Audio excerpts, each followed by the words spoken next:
Oke, mari kita bahas sebuah kasus yang luar biasa pelik. Di satu sisi, ada penangkapan narkoba yang skalanya salah satu yang terbesar dalam sejarah Indonesia. Tapi di sisi lain, ada kisah seorang anak muda yang nasibnya dipertaruhkan di ujung tanduk. Ini adalah cerita tentang kapal Sea Dragon, sebuah dilema antara perang melawan narkoba dan pertanyaan mendasar soal keadilan. 3 hari, cuma 3 hari. Buat Fandi Ramadan, seorang anak buah kapal, ini adalah waktu yang ia habiskan bekerja di atas kapal itu. 3 hari yang singkat, tapi cukup untuk membawanya berhadapan dengan hukuman paling berat yang ada, hukuman mati. Dan kalimat ini yang diucapkan langsung oleh Fandi saat pembelaannya, rasanya jadi inti dari semua pergulatan yang dihadapi. Ini bukan sekedar kata-kata, tapi kayak sebuah teriakan minta tolong yang bergema dari dalam ruang sidang. Tapi kita juga harus lihat sisi lainnya. Ada angka yang nggak bisa kita abaikan begitu saja. Hampir 2 ton sabu, tepatnya 1.995.130 gram. Skala kejahatan yang luar biasa besar inilah yang jadi pondasi utama tuntutan dari negara. Oke, kita mulai dari mana? Mari kita bedah dulu, siapa sih sosok yang ada di pusat badai ini? Dan gimana ceritanya dia bisa sampai di titik yang segenting ini? Jadi Fandi Ramadan ini bukan profil gembong narkoba, sama sekali bukan. Dia pemuda 26 tahun, baru lulus sekolah pelayaran dan lagi coba merintis karir. Motivasinya pun sangat wajar, dia tulang punggung keluarga, pengen bantu orang tuanya. Pengalamannya di kapal internasional pun masih hijau banget, tapi takdir berkata lain. Sekarang, coba kita mundur sedikit dan lihat kronologi kejadiannya. Biar kita paham gimana Fandi bisa terjebak di tengah operasi penyelundupan raksasa ini. Semuanya terjadi cepat banget loh. Dimulai dari rekrutmen yang aneh lewat WhatsApp aja di bulan April. Tanggal 1 Mei, dia langsung terbang ke Thailand, ketemu kaptennya untuk pertama kali. 2 minggu kemudian, dia naik kapal, kapalnya beda nama dari kontrak, bukan North Star, tapi Sea Dragon. Cuma 4 hari berselang, mereka terima 67 kardus misterius di tengah laut. Dan puncaknya, 3 hari setelah itu, tanggal 21 Mei, mereka ditangkap. Semua ini terjadi dalam rentang waktu kurang dari sebulan, cepat dan sangat mencurigakan.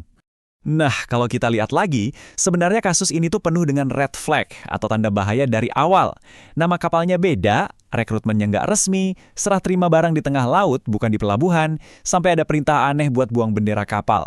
Semua ini jelas banget nunjukin kalau ini bukan operasi pelayaran yang normal. Rangkaian kejanggalan ini akhirnya membawa kita ke medan perang yang sesungguhnya, ruang sidang. Disinilah dua versi cerita yang berbeda 180 derajat saling berhadapan. Di satu sudut ada jaksa penuntut umum, dan di sudut lain ada tim pembela terdakwa. Jaksa ngeliatnya dari tindakan. Fandi terima upah, dia ikut mindahin kardus, dia nggak menolak perintah. Buat jaksa, ini cukup bukti keterlibatan sadar.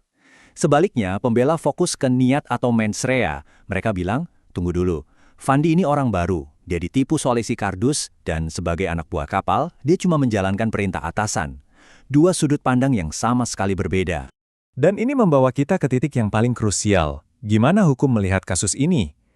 Karena di sini ada benturan besar antara undang-undang narkotika kita yang lama, yang sangat kaku, dengan semangat hukum pidana yang baru dan lebih modern. Dasar tuntutan mati dari jaksa itu kuat, yaitu pasal ini dari UU Narkotika tahun 2009. Aturannya jelas banget, kalau terlibat dengan narkotika golongan 1 di atas 5 gram, ancamannya ya pidana mati. Nah, ini barang buktinya hampir 2 ton. Jadi jaksa merasa tuntutan mereka sudah sesuai dengan aturan yang berlaku. Tapi ada tapinya nih. KUHP kita yang baru, meskipun belum berlaku penuh, itu membawa angin segar. Di dalamnya, hukuman mati itu bukan lagi hukuman pokok. Posisinya jadi pidana alternatif dan upaya paling akhir. Ini menunjukkan ada pergeseran paradigma dalam cara kita memandang hukuman di Indonesia. Panasnya kasus ini ternyata nggak cuma di ruang sidang. Perdebatan ini sampai meluas dan menciptakan ketegangan publik antara dua lembaga negara kita yang sangat penting, DPR dan Kejaksaan Agung. Dan di sini kita bisa lihat tegangnya situasi. Komisi 3 DPR bilang, "Hei, fungsi kami itu mengawasi, kenapa orang yang perannya nggak dominan kok dituntut hukuman maksimal?" Di sisi lain, Kejaksaan Agung balas, "Tuntutan kami murni berdasarkan fakta dan bukti di sidang. Proses hukum harus independen, tidak bisa diintervensi." Jadi yang satu bicara pengawasan, yang satu bicara independensi. Nah, ketegangan antar lembaga ini akhirnya membawa kita semua ke pertanyaan terbesar dalam kasus ini. Apa sih sebetulnya makna keadilan di kasus Sea Dragon? Pertanyaan ini kan yang paling kencang terdengar di masyarakat ya. Dan ini juga yang terus digaungkan tim pembela. Kenapa hukum kita sepertinya tajam banget ke bawah menghukum para ikan teri atau operator lapangan, sementara dalang atau ikan pausnya yang punya barang triliunan rupiah ini masih bebas di luar sana? Tim pembela yang dipimpin Hotman Paris menyederhanakan argumen mereka jadi dua fakta dominan ini. Pertama, logikanya di mana? Bandar besar narkoba percaya sama orang yang baru dikenal buat bawa aset triliunan, kan nggak masuk akal. Kedua, pengakuan kapten di sidang yang bilang dia bohong ke Fandi soal isi kardus, itu jadi bukti kuat kalau Fandi memang nggak punya niat jahat. Oke, itu dari sisi pembelaan. Sekarang kita balik. Apa pembenaran dari negara? Kenapa kejaksaan tetap bersikeras menuntut hukuman paling berat, tanpa kompromi sedikit pun? Apa yang membuat mereka begitu yakin? Sikap kejaksaan itu sangat kokoh, dan mereka punya 3 alasan utama. Pertama, jumlah barang buktinya gila-gilaan, ini rekor. Kedua, ini bukan kejahatan biasa, ini kejahatan lintas negara yang mengancam keamanan nasional.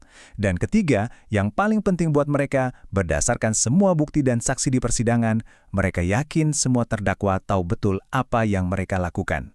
Pada akhirnya, kasus Sea Dragon ini meninggalkan kita semua dengan satu pertanyaan besar yang menggantung.